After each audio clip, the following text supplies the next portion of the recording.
Hello everyone, Harry here, welcome back, thanks for joining me again. Right, so in my last video I just showed you how to render stems to get them ready for mixing, whether that's sending it to a mix engineer or whether you're going to do it yourself but in a different program.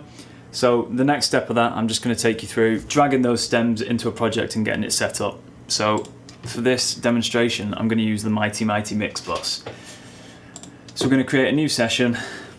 I know the track is called The Fallout, so I'm going to put it Fallout Mix 1.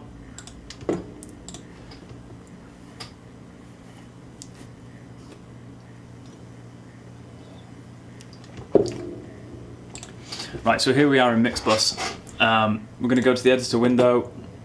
We're going to get our files up.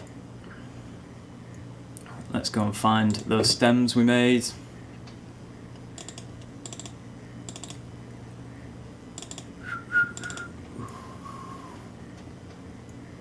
And we want the WAV files.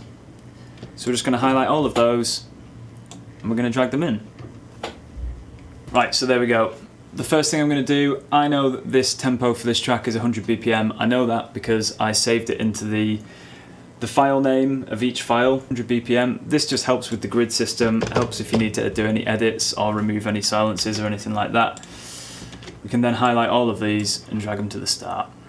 So the next step, everything's in there, everything's in the right place, everything's named, everything's right. So what we want to do is get it in an order that makes sense to you. So on Mixbus you've got this handy little box over here that's got all of your track names and stuff in it. So what we want to do is drag it so it makes sense to us.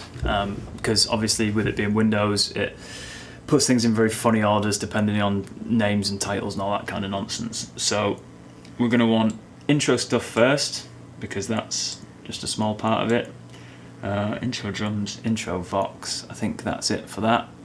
And then we're going to do the standard order, so I like to do it drums, bass, guitars, leads, vocals. I'm going to put MIDI bass with the bass because that's like a synthy part and I obviously want it together so I can bus it and group it. So it's all in a way that makes sense. And that's literally it. That is the quickest video I've ever made. It's that easy, you just drag, drop, consolidate and organise. I'm going to do another video in a minute, which will be up probably in a couple of days, of a full basic mix in Mixbus, taking the stems that we took out of REAPER and just going through the process that I go through next to just polish it up and get it sounding that little bit nicer. So cheers guys, I know it was very short but sweet I like to think, and let's be honest, this is just the foreplay for the mix video that we're going to do very soon. So thanks for joining me, stay safe, look after yourselves, make lots of music, and I'll see you very soon. Bye bye.